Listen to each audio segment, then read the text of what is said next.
આ તરફ અમદાવાદમાં ફરી રફતારનો કહેર જોવા મળ્યો છે। લાડ સોસાયટી રોડ પર અકસ્માત થયો। બે કાર વચ્ચે ટક્કર થઈ એક વ્યક્તિને ઈજા પહોંચી। પોલીસે સમગ્ર મામલે હવે તપાસ હાથ ધરી છે।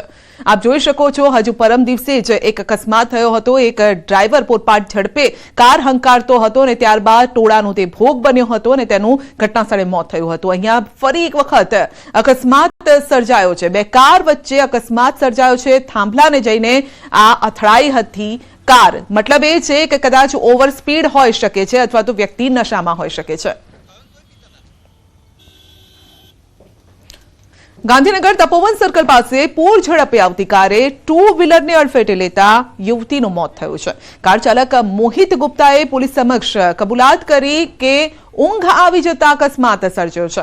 તો યુવતી ગાંધીનગરથી નોકરી પતાવીને ઘરે જઈ રહી હતી અને તે સમયે અકસ્માત સર્જાયો। સમગ્ર ઘટના સીસીટીવીમાં સામે આવી છે। તો સ્પષ્ટ દેખાય છે કે કાર ચાલક યુવક પૂર ઝડપે તેમજ બેદરકારી ભરી રીતે કાર હંકારતો હતો। ઘટના અંગે જાણ થતાં અડાલજ પોલીસે ઘટના સ્થળે પહોંચી અને ગુનો નોંધી કાર્યવાહી હાથ ધરી છે।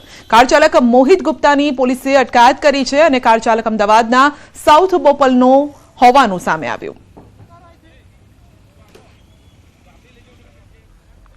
તો અકસ્માતના સીસીટીવી ફૂટેજ સામે આવ્યા છે। બેફામ કારની આ રફતાર આપ જોઈ શકો છો। તો મેઇન રોડથી નીચે ઉતરી ગઈ હતી કાર। કેટલી સ્પીડમાં હશે તેનો અંદાજો આપ લગાવી શકો છો। તો અલગ અલગ ઘટનાઓ છે અમદાવાદ તપોવન સર્કલ, આણંદમાં પણ। તો આણંદમાં પણ જે દ્રશ્યો જોઈ શકો છો કે કારનો ફૂટચો થઈ ગયો છે। તો ડ્રિંક એન્ડ ડ્રાઈવની આ ઘટના છે આણંદમાં જે અકસ્માત થયો છે તે। નેશનલ હાઈવે નંબર 48 પર આણંદની સામરખા ચોકડી નજીક કાર અને બાઇક વચ્ચે અકસ્માત સર્જાયો। હોટલ પ્લેઝન્ટની સામે બ્રિજ ચડતા જ કાર ચાલકે બાઇક સવારને અડફેટે લીધો। કારમાંથી શંકાસ્પદ બોટલમાં કેફી દ્રવ્ય મળી આવ્યું। અકસ્માત થતાં જ કાર ચાલક અને અન્ય એક શખ્સ કાર મૂકીને ફરાર થઈ ગયા। ઘટનામાં બાઇક ચાલકને ગંભીર ઈજા પહોંચી સારવાર અર્થે ખસેડાયો। આણંદ પોલીસે ઘટના સ્થળે પહોંચી